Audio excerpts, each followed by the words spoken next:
Hello, everyone, and thank you for joining us for today's Climate Action webinar. My name is Simone Barth, Associate at AIA, and I'm an Associate Principal with Misoon, Hodgetts and Fang, and I'll be your moderator for today's session. AIA California recognizes that the planet is experiencing an urgent climate emergency and that California should continue to elevate its position as a global leader in addressing the grave challenges of advancing climate change and natural resource depletion. To help to do this, AIA California has developed an in-depth education climate action webinar series that incorporates the AIA framework for design excellence and includes zero net carbon design education. All webinar content and additional resources will be available on the AIA California website shortly after each session. A few quick housekeeping reminders before we get started today. Please add your questions for today's presenters in the Q&A function. I'll manage the Q&A function. You can also like a question to move it up to the top. And any question that we may not be able to answer during today's session will be available on our website later today. We'll also have a break in today's presentation just to make this a little bit more interactive. So feel free to populate as we go with the session. Today's session qualifies for one AIA HSW learning unit for those watching live, and our fabulous AIA California staff will report these units for you. The session is also being recorded and will be posted on the AIA California website with additional resources and a PDF of the presentation shortly after today's session. Today's program will focus on carbon analysis for existing building renovation. There are several analyses on assessing embodied and operational carbon for new construction, but very little analysis done on existing building renovations. The goal is to calculate the carbon reduction when upgrading an existing building in comparison to the carbon impact of a new construction project, and to develop new programs and legislature to incentivize building and material reuse. We have quite an array of experts, and I would like to quickly introduce today's presenters to you. We have Justin DiPalo, PE lead AP in building construction and Bell AP. He's a project manager and high performance engineer performing holistic building analysis at Syska and Hennessy. Sergio Cuculiza is a project manager at Omgivning focused on urban revitalization. Sergio is adamant about designing and creating for the greater good and aspires to design for meaningful social change. Chen is a sustainability project manager at Skanska with a focus on carbon tracking. He oversees specific embodied carbon, water and waste efforts, and green building certification. And Tolga Tutar, lead AP, is the sustainability director and certified energy manager at Skanska. Tolga oversees green construction efforts and leads decarbonization initiatives. I hope you all enjoy this session, and I hand it over to Sergio. Thank you. Hello, everyone. Can you see the portion of my screen of the presentation? Oh, good. All right. Hello, everyone, and welcome to our carbon analysis for existing building renovation report. I promise you our presentation is more exciting than our title. When we set off on our objective to understand the impacts of embodied carbon and analyzing it when it comes to existing construction, we started to quickly notice what Simone had pointed out, which was that there's not a lot of analysis, there's not a lot of feedback, sorry if you're seeing that. There's not a lot of information out there on existing buildings. There are some reports, but not nearly as many as there are in the new construction industry. So we set out to help understand the analysis and give a brief understanding as to what the positive and negative impacts are of reusing existing buildings. And we also set out to set some goals in which we want to help create some objectives on how to incentivize reusing buildings, and hopefully reaching into the legislative format of proposing some legislature that could be used to help retain existing buildings and offset those costs. So it's probably no surprise to everyone the impacts of the construction sector when it comes to carbon emissions.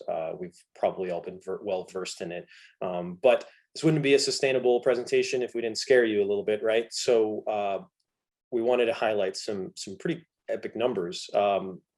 In about every year, about 1 billion square feet of buildings are demolished and replaced with new construction. And this is just in the United States.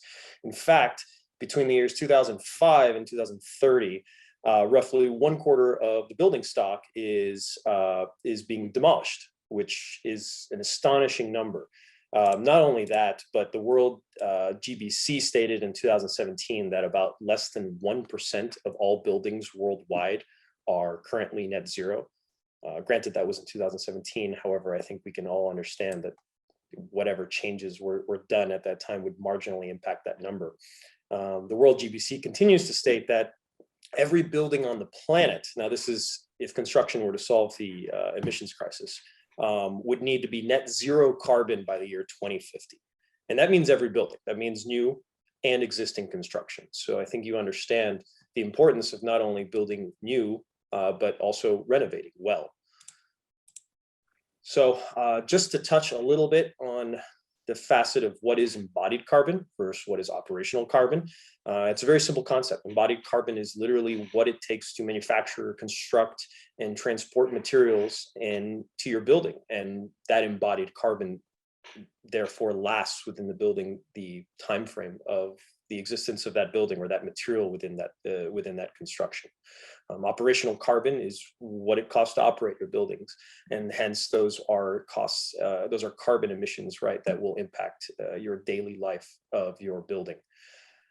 Those luckily are numbers that keep decreasing over time because of better technologies, and we hope to employ the same methods into the embodied method. Hey everybody, so I'm going to continue building off this introduction. We won't stay in the the introduction section for too long. I just want to make sure everybody's on the same page when it comes to emissions, and building off of the previous slide that Sergio just explained.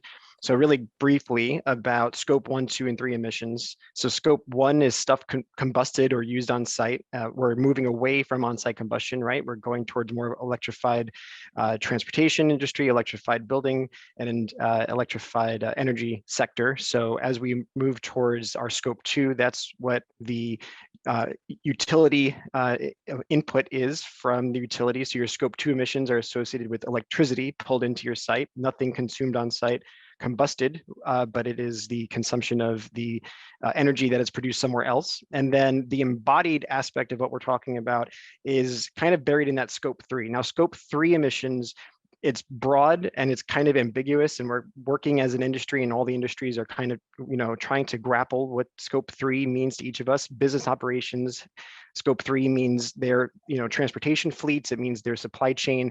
We're not talking about that here. For us in this presentation, we're discussing the embodied carbon, the embodied aspect of the materials that go into the buildings that we either renovate or build. So that's what we're focusing on when it comes to that. And then just really quickly on that previous slide there, it's really important to understand on the left side of the screen how many pollutants and greenhouse gas impacts there are beyond just carbon dioxide. We use carbon as a unifying metric now, which is a really wonderful thing that we've boiled everything that we do environmentally impact-wise down to one metric, because it's one language that can be used for operations, embodied, and so forth, but it's not just carbon, right? It's water vapor, it's methane, it's nitrous oxides, ozone, so and it's refrigerants. I'm gonna get into refrigerants in a little bit. So there's a lot of aspects to what we emit into the atmosphere beyond carbon dioxide. Just wanna make sure everybody's on the same page with that. And the relative difference between operating and embodied carbon. Now, there might be some, we can pick through this graph a little bit, but just giving you the general relationship between operations and the embodied. When you're building a building, your material is delivered to the site, and you construct the building, and For the most part, that just remains the same throughout the life of the building. Now you'll have renovations every 15 or 20 years. And if you notice, the bottom bar kind of increases with a slight slope upwards. Some would argue that that slope could be even higher depending on the number of renovations and the material that goes into renovation, especially when you're considering a seismic upgrade, for instance. The operational side of things, you're starting off at day one using no energy, day two, day three goes on, years go by, and you're building your operational impact as it goes. So you can kind of see as a sliding scale from year to year, the relative impact of operational versus embodied. Now, what we're gonna get into next, if you go to the next slide, is how that operational impact changes over time. In California, we're lucky to have legislation ahead of us that will be decarbonizing our electric grid. So by 2045, we're looking to have a carbon-free electric grid. Other grids around the country, as you see, the little microgrids, have a different trajectory when it comes to that, and different carbon intensity when it comes to the grid energy. So different parts of the country are more dependent upon coal or other fossil fuels. California right now in today's map is a little bit lighter in terms of its carbon emissions, could be a third of the carbon emissions of some of the more central states. And as the carbon intensity of our grid diminishes, if you go to the next slide, you'll see how the operational impact is actually diminished over time, and the embodied aspect remains the overarching impact in comparison. So what all this is to say is that it's really important for us to start considering the impact of the embodied carbon of our materials in our buildings. Reusing materials is the best way that we can use right now to try to mitigate that. And so here's a list of, or not a list, but kind of the timeline of the strategy for those out there wondering, well, Justin and Sergio just went through all these great statistics. Where do we start as an industry? So what you're looking at is the carbon positive kind of roadmap that Architecture 2030 has put together. I do want to point out AIA is a partner of this carbon positive project. And so what it's including is looking at carbon holistically for the built environment as a whole, and it's including both operational carbon and embodied carbon. So you can look at what the reduction targets are here in the next couple of decades, with the end goal by 2040 to be zero emissions for the entire built environment. So it's an ambitious target, and it's out there in the world, and it's also been followed up by other commitments that I'm sure many of you have seen.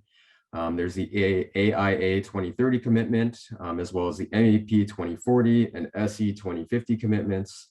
We don't need to go into too much detail with those, but long story short, there's a lot of industry organizations that have put these commitments out there. So it's time to actually act on it. And hopefully by the end of this presentation, we will reveal kind of the lowest hanging fruit solution to those commitments. So in addition to the commitments mentioned, there are several programs and legislature targeting both embodied and operational carbon. To name a few, for example, California Cap and Trade program is launched in 2013 and is one of the largest multi-sectoral emissions trading systems in the world and enforced by California Air Resources Board. And the program establishes a declining limit on major sources of greenhouse gas emissions throughout California, and it creates a powerful economic incentive for significant investment in cleaner, more efficient technologies. On the other hand, Buy Clean California Act is signed in 2017, and it is the world's first ever legislative push to target supply chain carbon emissions and requires state agencies to weigh the carbon cost of materials used in infrastructure projects, including steel, glass, and certain kinds of insulation. Only products with environmental product declaration demonstrating lower greenhouse gas emissions than the category benchmarks will be eligible for use on state projects, thanks to this act. And the bill will also benefit local low carbon suppliers. Moreover, Property Assess Clean Energy PACE program, it's an innovative mechanism for financing energy efficiency and renewable energy improvements on private property. And it allows a property owner to finance the upfront cost of energy or other eligible improvements on a property, then pay the cost back over time through a voluntary assessment. Local Law 97, which Justin will talk about in detail in a minute, is a climate mobilization act, basically. And it's an ambitious package of legislation to reduce greenhouse gas emissions 80% by 2050. And lastly, European Union's emissions trading system is very similar to California cap and trade program and sets a cap on how much greenhouse gas pollution can be emitted each year. And companies need to hold an allowance for every ton of CO2 they emit within 1 calendar year. And this cap is reduced over time so that total emissions fall. Next, please. So the programs in legislature that Tolga went through mostly are related to operational emissions besides Buy Clean California. We're really happy to see California sign that legislation into law and excited to see what that does for us. But I think there's a huge opportunity when it comes to reusing building materials and reducing embodied carbon of our materials and combining the legislature and the incentive programs for embodied with operational, since most of what we talk about when it comes to operational is incentivization is with respect to operational emissions. So I want to bring up Local Law 97 for a quick example, which is something that we can learn about and then maybe also expand upon.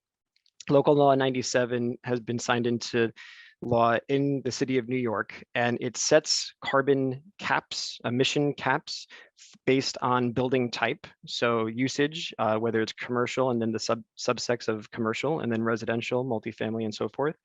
And it's a cap of emissions per square foot.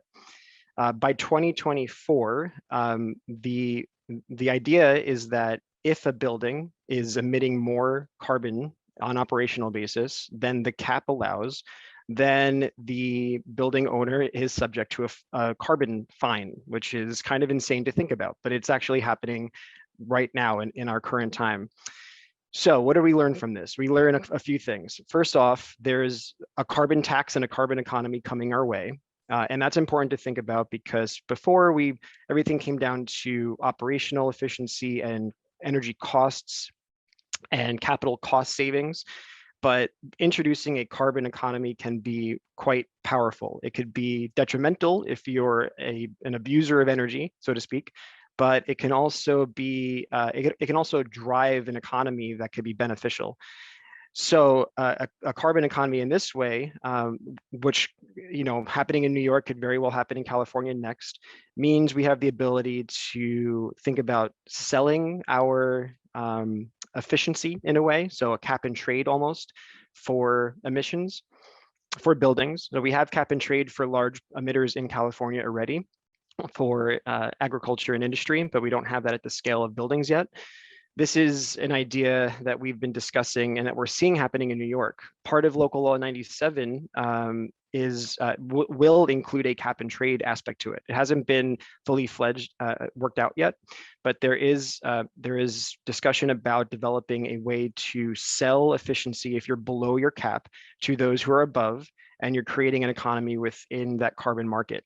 Now, what we would like to argue or present is that there's an opportunity to include embodied carbon in that as well. Since we speak in terms of that unifying metric of carbon, there's no reason why we couldn't go beyond the scope of just emissions-based carbon and include embodied as well.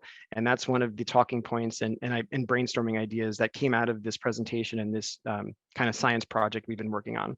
The numbers on this screen, we don't really have to go into too much detail. The point is that the fees for being above your carbon cap can be quite just ridiculous. I mean, if you look at the left side, this is a non-residential. By 2030, if you're any percentage above your cap, in this case, which is a real case example, we won't disclose what building owner this is, but it's an analysis that we performed.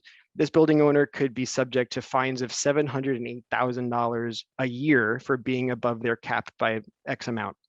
So there's a lot of money. Now that money could be sent and used municipally, or it could be traded privately. And so that's the conversation that we're having now. This is just more about the carbon economy coming our way. It's a global map and a look into what regions of the world already have carbon taxation policies. You'll notice that there are quite a number of countries that already have some kind of program in place for carbon taxation. They may not be calling it a carbon economy, and there may not be a financial benefit to occupants yet, but through ideas like Local Law 97, we could start seeing that trickle down into the states. And you notice that there's a big white gap in this map, and that's the US. California is considering and adopting certain policies when it comes to carbon taxation, in New York on the Northeast as well, but there's a large gap there for the rest of the country. So something to learn from and grow. More on the carbon economy, just saying that the price, the penalty and the benefit of carbon emissions is going to grow over time. It's going to cause, the penalties will continue to increase over time per metric ton of CO2 emissions. And the ability for us to offset through carbon offset programs will become more and more expensive. So it's better to lock in now and reduce, of course, through operational efficiency and material efficiency today than it would be to wait for tomorrow. And my last little thing here, which seems to be out of place, I talk about refrigerants a little way too much, but it's really important for us to think about refrigerants. Refrigerants are kind of the gray area between embodied and operational, because they're a material, right? And they get introduced to a building day one, but we do experience leakage through refrigerant piping. And so therefore we have to recharge every year. Warranties will tell you that 3 or 5% of your leakage is the absolute maximum that you'll see. But if you think about it this way, a lot of our building projects are including VRF, variable refrigerant flow HVAC systems, which pack so much refrigerant charge into a building, more than any other HVAC system type. And our building reuse projects that we're going to discuss today and that we're seeing around us in LA and around the country are implementing VRF. They are implementing heat pump, other types of heat pumps that are packaged and sometimes chilled water as well, which would reduce the amount of refrigerant. But a lot of VRF projects are happening left and right, and that's due to the inherent efficiency, the operational efficiency of the system. But we don't often talk about the refrigerants. R410A is the most commonly used refrigerant today, and that is 2,000 times worse in terms of global warming potential than carbon dioxide. So we talk about carbon dioxide as the killer, but it's not. Refrigerants and other things, and methane in between, but refrigerants really pack a punch. And I just crunched some numbers on a project I'm working on today. It's kind of staggering. So this is my number that I'm going to shock everybody with. I took the refrigerant charge for a new project, so new construction, that's using VRF, and I, based on the efficiency of the building, which is pretty efficient, it's a new construction project. I took a conservative 3% leakage per year. If you were to compare the impact of refrigerant leakage per year at 3% versus the emissions of the energy consumed for the building, considering California's grid and everything, we're talking about a 15% increase in emissions, 15% just from refrigerant alone. If that number, the 3%, is actually the warranty's maximum of 5%, now we're talking about a quarter, 25% increase in emissions annually, just because of this unknown refrigerant leakage that we don't really talk about. So my point here is that it's substantial, and we do need to talk about it. We need to look at alternatives in refrigerants. We need to maybe rethink VRF systems or find alternatives. Now, one of the key players or the motivators behind MEP 2040, which is the challenge that was just released by the Climate Leadership Forum, is to address the embodied aspect of refrigerants and mechanical systems. And so I'm really happy to see that firms around the country, including Syska Hennessy, is signing up for this challenge. And we are looking for ways to find alternatives. Manufacturers are producing alternative refrigerants that have both zero ODP and low GWP. But a lot of these refrigerants are either in R&D facilities and not commercially available, or they're in other markets like Japan and in Europe. So it's our job as designers to ask our vendors and manufacturer reps to bring these products, whether it's an alternative refrigerant or it's a system type that is different altogether, to the US market, because that's the only way we're going to mitigate this unknown or invisible emissions. I can talk about this all day, but I think I'll stop there. And I'm sure the info will continue to come out. It's a lot of phenomenal information, and we are, so like, as architects, we typically ask ourselves, how much of an impact can we make in some of the decisions that are made in the building. And a lot of times we don't realize how many decisions we make by default just because we entrust it to others. And not to say that they're making the irresponsible decision, but they just might not know. So I think having, being set with this set of skill and understanding that this is a very important part of how to solve the issue. I think now as an architect, you can go forth and apply this in your projects and speak up towards it. And this leads us to the next slide, which is really, what are some of the actionable items that you can do to start to offset this? And these are the 3 principles that we used in our analysis of the existing case studies that we'll present to you very shortly. We believe very much in alliteration. Sticks to the mind, right? And easy to remember. 3 R's to renovation are reduce, reuse, and replace. None of these are going to be groundbreaking thoughts or ideas, but it's important to hammer them into our thoughts and our minds, so that when we are designing, when we are creating, when we are talking to clients, they are part of our vocabulary and also just part of our repertoire. They're not something that we have to go seeking for. They are already in our vocabulary. Reduce is a very simple concept, right? Reducing project scope, doing whatever you can to design something that is efficient, that can be, you don't know what your building is going to be in 20, 30, 40 years, right? Adaptive reuse has completely set the precedence for that. Now, you're not always going to be able to provide a generic conference room or office layout that can adapt to all things, but you can start thinking about your layouts and your designs more efficiently and cohesively to accommodate future use. Reuse, concept of adaptive reuse, very simple, right? New construction is always going to reign supreme when it comes to operational energy efficiency. However, there are ways that existing buildings can catch up to that. However, one thing that new construction will never catch up to existing buildings is the inherent embodied carbon that is found in these buildings. Then when you go into replace, there are smart materials and smart construction methods, and also just thinking about efficient construction methods is something that we can employ in our construction documents and designs and materials, and something that we can push materials reps to show us more examples of in the future. So reduce, reuse, and replace strategies are very important to tackle the embodied carbon issue for sure. However, to better understand how and where to act exactly, the rubber really hits the road when we conduct whole building life cycle assessments to analyze and benchmark the embodied carbon of our projects. And there are several well-proven tools out there, but let me mention a few well-known ones.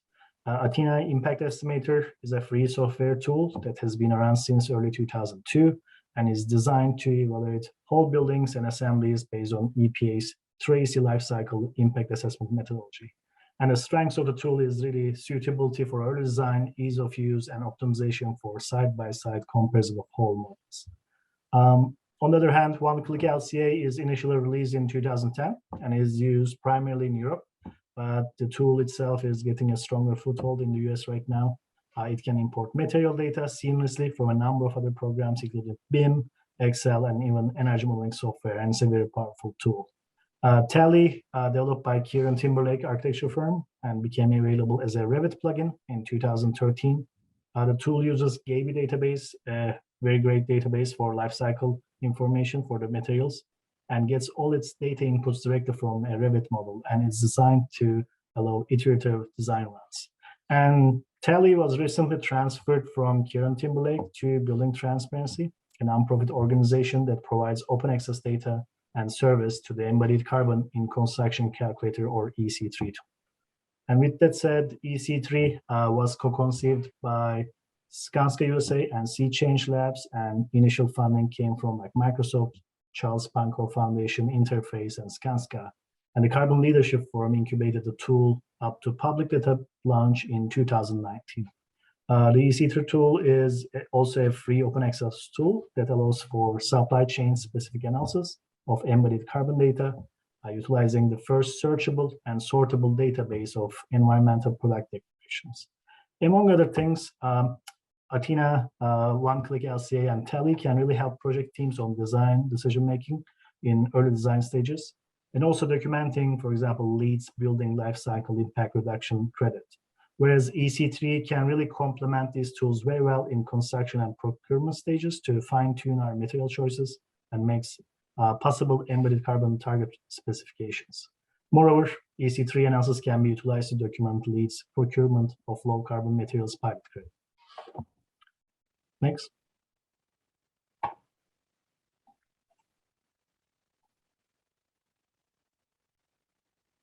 Tolga, I'll take this one.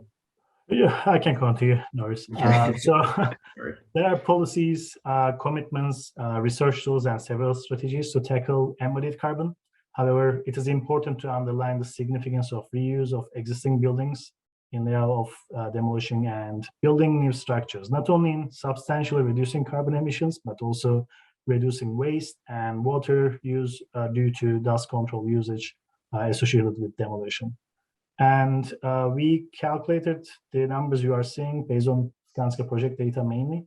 So renovating an existing office building can save up to 1 kilogram carbon dioxide equivalent per square foot of structural demolition, up to 2.6 gallons of fresh water per square foot of structural demolition, and at least 41.5 pounds of construction and demolition waste per square footage of building. And just to underline, data set used for the waste information is both Skanska project data and also project data provided by select Bay Area general contractors through Bay Area Sustainable Construction Leaders Group.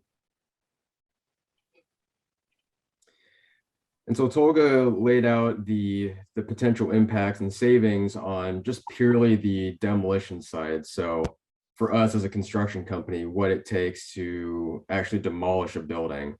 Once we get into new construction and again, embodied carbon where the hotspots are, I'm sure many of you have seen these lists before. I won't read out every single last material that's shown here, but again, like using the EC3 tool, we have a pretty good sense of where our largest offenders are when it comes to embodied carbon. They're fairly intuitive, you know, your big things like concrete and steel. One interesting one I want to point out is actually rigid and spray foam insulation for your building envelope. Those can have huge GWP and carbon impacts. And it's really interesting, and I'm sure me and Justin could geek out about this for a long time, but there's actually a lot of overlap between the refrigerants that are used in mechanical systems and the chemical compounds used to extrude or spray these insulation products. So there's a lot of work to be done for those types of insulation products specifically. A lot of cool new products hitting the market. Some legislation that's already in place, but don't sleep on insulation. Those can have huge impacts to your project. Simone, do we want to pause for any questions, or would you prefer to take them at the end? I think we can pause. There's a couple of them. I'm just gonna start with Q&A, and there's a couple of them in the chat box too. One is regarding the importance of designing buildings for adaptive reuse, which is sometimes referred to as future proofing. Stuart Brand wrote a book called How Buildings Learn, which describes design consideration which allow for adaptive reuse. A concrete parking structure with low headroom and sloped floors has no adaptive reuse. The reinforced concrete in a 3-story parking structure could have been used to build a 10-story office or residential building. Maybe there are projects which we as architects and designers of good conscience should not do. Sergio, maybe you want to take this one? Is that a question or something I can just agree to? Yeah, I mean, I think you're, dealing with clients, you're always going to be somewhat limited to how much say you're going to have in the room, right? You can always pass on a project, but there's no guarantee that everyone down the line is going to do it. I personally believe that if you feel strongly about something, that having your voice and your foot in the room will matter the most, even if you don't fully agree with all of the concepts. If it's something it's inevitable that they're not going to listen to you or something like that, then maybe a greater discussion can be had. But your voice won't be heard unless it's in the room, right? And I probably shouldn't comment on architecture coming from an engineer, but I do hear and see ways that we can future-proof our construction and our design to accommodate, as Simone already mentioned, use transfers from one type to another, or even within the same use type to be able to move walls around. I mean, maybe we should just start building interior walls with Legos or something, so that it's you can break it down and build it up somewhere else. From a mechanical standpoint, though, there are system types that we can use that are in support of flexibility and reuse. And I don't have to go into too much of it, but just thinking one example, like underfloor air distribution, for instance, where we have controllable little floor valve, diffusers that allow us to have our supply air coming from the floor and allow us to control whether or not we want those diffusers on, turn them on and off, and it just makes it's a little bit more controllable, it's a little bit more flexible. And there's other examples, but I definitely love the comment. Excellent, thanks, Justin. And then there's a question regarding local law 97. What, if anything, is in place to prevent private landlords, building owners from passing that penalty down to the tenants through utility bills of their tenants, such as might take place at certain large MU New York City, and the owner provides the energy. Oh, sorry. New York City developments where the project has its own central plant and the owner provides the energy. Not all 100% renewable.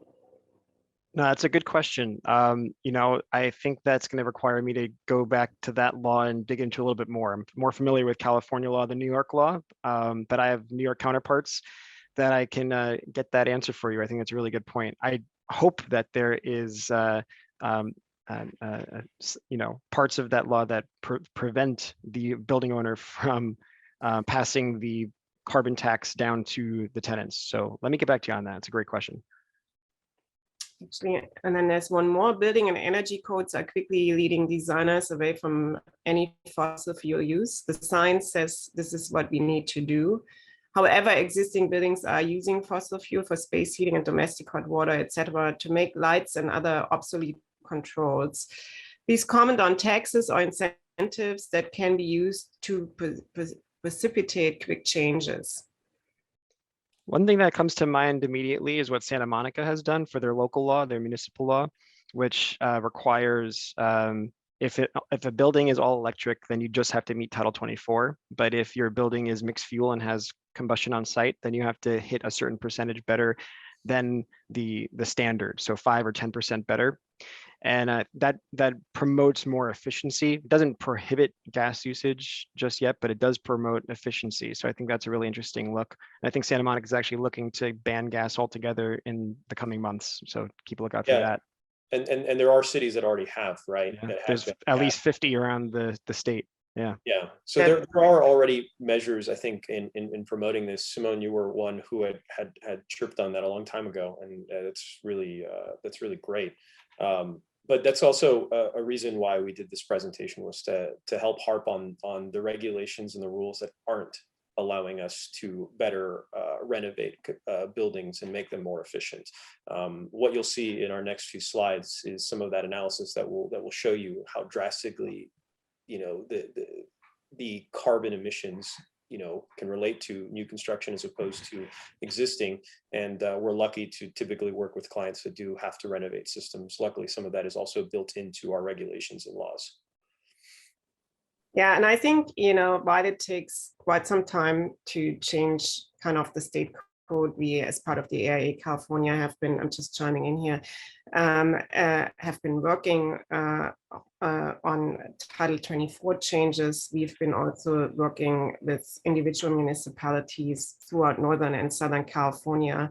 You were right, there are over 50 municipalities that have to date adopted a REACH code. This is either all electric or kind of a hybrid form, but we see quite some acceleration on the individual municipal level, which is exciting. Yeah, that's only happening at the state of California, by the way. Sad to say that there are over 20 states that have banned gas bans. I can't believe I'm saying that. but it's true. So maybe let's save the rest of the questions for the end of the presentation so we can get Sounds great. Yeah. to jump us through into the analysis sector. Thank you everyone for the questions and comments. At Omgivning, we do focus a lot of our work on adaptive reuse in existing buildings, typically in Los Angeles, California. And so one of the projects that we had the pleasure of working on was the Edison Building, which Edison used to be the main electrical provider, the main one at least for Los Angeles. This building has now since changed to a few uses, in which now it is a 12-story creative office space. Something I'd like to point out about this building, it is a steel frame building. With plenty of concrete inside of it. There was no seismic retrofit required for this scope of the project. And we do two different analyses here, one with a structural retrofit and one without it. So you could still see the marginal differences between the efficiencies. There's a ton of marble. In fact, there's 17 types of marble in this building. So perhaps not the sustainable practice you want to employ in your next project, but at least you now have a project you can mine for some marble if you need it. Going into a little bit of the scope, it was just a core and shell, as I mentioned before. Mechanical, plumbing, electrical was all upgraded throughout the system. In fact, the client did seek and achieved LEED Platinum status, Energy Star status, Wired Certified Platinum, and it was quite a great team working on it. I'm going to let Justin talk a little bit about our analysis. Thank you. So this is showing an output from Athena. We used two different tools, Athena for this example, and the other case study we used EC3, which was a great learning experience for us. And so this is one of the outputs you see from Athena, which is showing you the relative impact of each of the building components based on categories. There's actually 6, we only put 4 on the screen just to keep it short. Global warming potential is what we focus on most, especially as it relates to carbon emissions and carbon equivalent.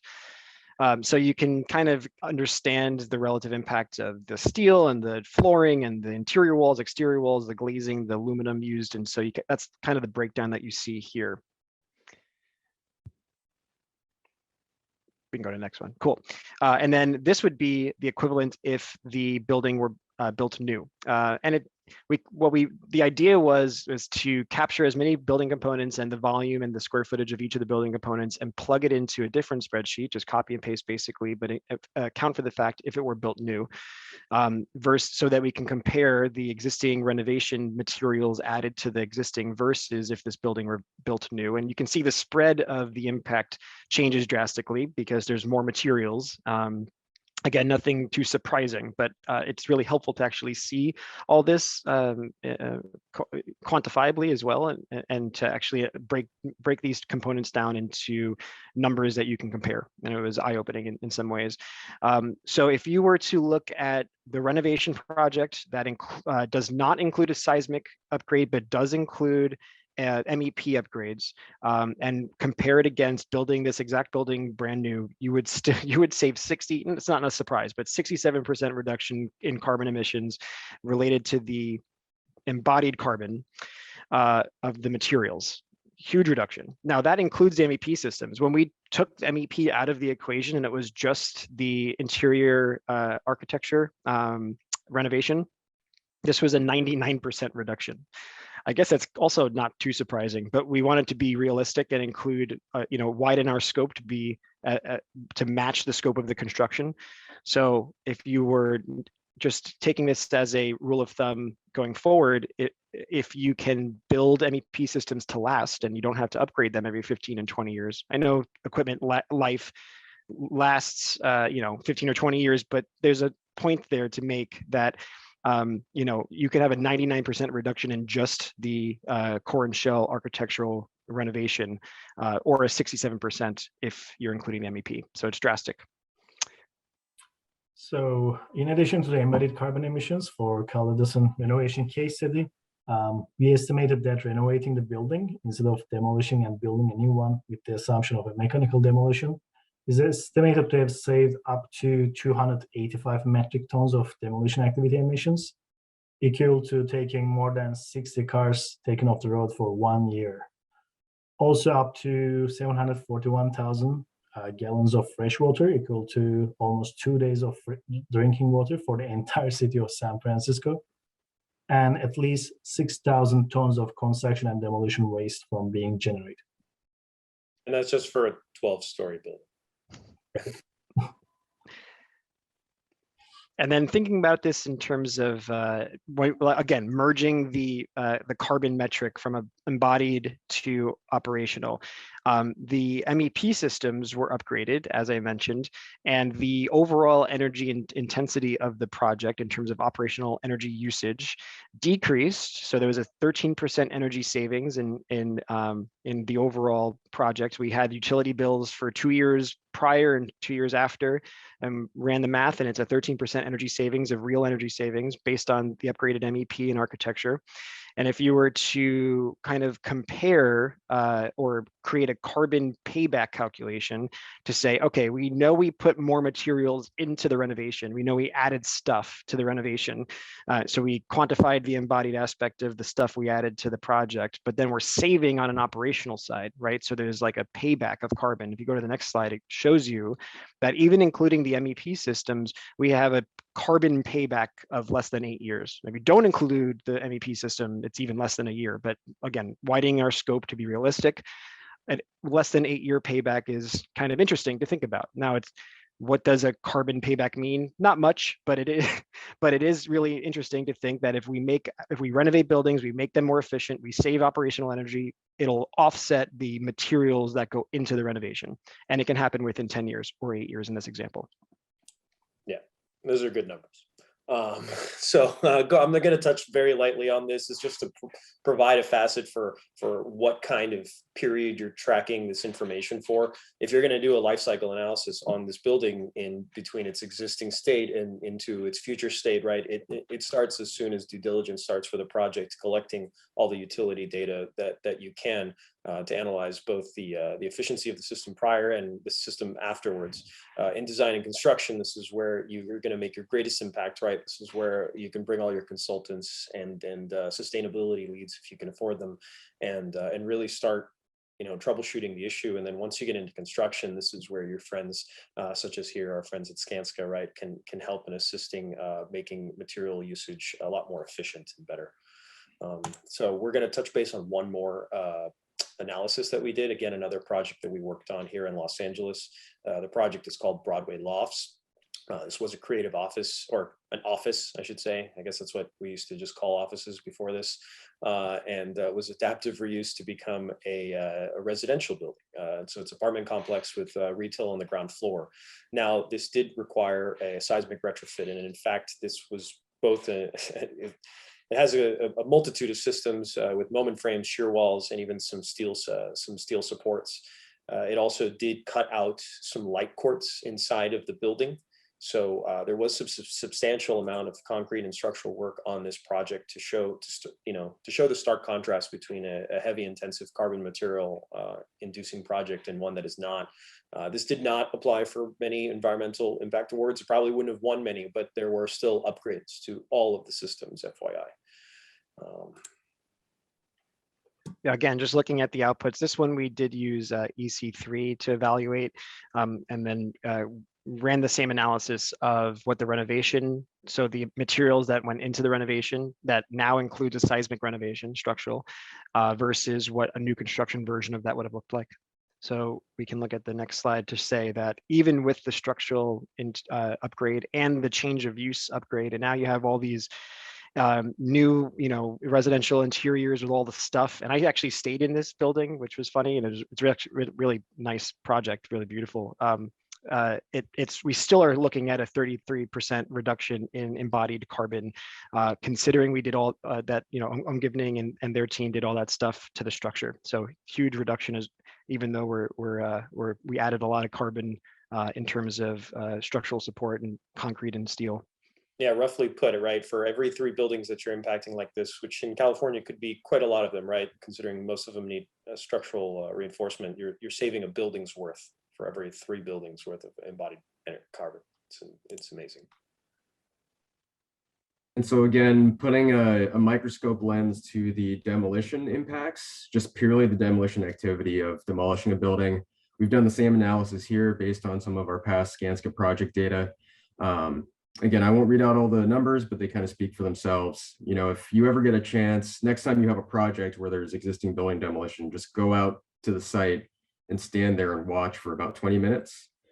Obviously, there's a lot of fuel emissions associated with rolling a big excavator out to site to demolish your building, all the trucking emissions associated with getting your waste material off site. When it comes to water, we have to have continuous spraying of our building in order to mitigate dust from going airborne. So that results in a lot of water usage. Of course, you know, there's a lot of waste generated. You know, you could make the argument that a lot of that waste will be recycled, but like we've talked about before, reducing is always and will always be the most sustainable strategy. And so if we go to the next slide, we decided, you know, kind of big picture, hopefully this will also make some jaws drop or eyes pop, whatever you want to call it. But with the help of some of our friends over at the Carbon Leadership Forum, Los Angeles chapter, Burrow Happold and Marianne Wachter, we were able to pull all of the commercial demolition permits in Los Angeles from the year 2013 to 2021. So we got a sense of square footage wise, how much demolition had occurred in Los Angeles. And so we took these numbers and kind of just did a rough estimate of what it would mean if hypothetically we had reused 50% of those buildings instead of tearing them down and building new. You know, realistically, we're never going to get to the point where we're going to never demolish any buildings. You know, that's just not realistic or practical, but you know, for the sake of this exercise, let's say half of those buildings were maintained and adaptively reused. Just from demolition alone, we would see basically the equivalent of taking 2,000 cars off the road for an entire year. We would have saved about 30 million gallons of drinking water, which would have been 2 weeks worth of drinking water for the entire city of Los Angeles. I'm a native Southern Californian. I totally understand how sensitive water security is. I also do want to point out when I say drinking water, we're talking about just purely drinking water. So for this number crunching, it was about half a gallon per person per day. And then of course, there's literally tons and tons of waste that could have been avoided. And I'm not sure what happened to Sergio or our slide deck. But I guess just to wrap things up, you know, I want to drive home the point that reduce is always going to be the most sustainable strategy, no matter how fancy of, you know, new net zero carbon technologies there are for concrete and steel, whatever it might be. Demolishing buildings and manufacturing new materials will always take energy to do, and that's never going to change. So, you know, basically what I'm saying and what we're presenting here is that, you know, our biggest solution to all those carbon commitments we showed earlier is literally and figuratively right in front of us. It's the existing building stock that we have. Absolutely. And we want to promote there to be some thought, and I'm sure there is, but we'd like to participate in these discussions that if there are ways to further incentivize building reuse, we need to make that happen today. We're thinking, you know, if you can get an expedited plan check approval for building reuse versus building new, that could be an easy way to incentivize building for building reuse. If you can use PACE to incentivize building reuse as a financial mechanism, let's do that. If like I mentioned with Local Law 97, let's create a cap and trade program where we're monetizing the embodied carbon of materials reused and then selling that. There's so many mechanisms that we can come up with, and we really think that it's time to create that kind of legislation or incentive program so that we can save the buildings that we have and reuse them. I think that concludes us for our presentation, especially since it's not being presented right now. So I guess it's time for Q&A. Perfect timing. Excellent. Thank you, everybody. I'm starting out with a question for you, Justin. I'm curious, have you worked with clients who ask for flexible reuse of ductwork? Anything that can help architects deliver this concept to clients? Also, would this add more cost or time to project and schedule? It's a great question. I know it exists. I personally haven't seen a project where we've had that kind of flexibility in the ductwork, but I know that it does exist. And there's, that could be flexible aluminum, but it could also be like that sock material, the sock ducts or whatever they're called, where it's like a canvas or something. And so you basically are routing this soft material that can be repositioned, from renovation to renovation, and the air is distributed throughout the entire volume of that sock. So it's first of all, flexible, but second of all, not based on a metal. Aluminum is recyclable, but the less aluminum we use, the better. And if it's stainless steel, even worse. So, having that canvas material has a lower embodied aspect and more flexibility associated with it. Excellent, thank you. And then an interesting process question is, at what point of the design do you mention these initiatives to the client? I think that's interesting, since we all know that an integrated design process is kind of really the basis for success. I don't know who wants to pick up that answer. Day you hear one. me?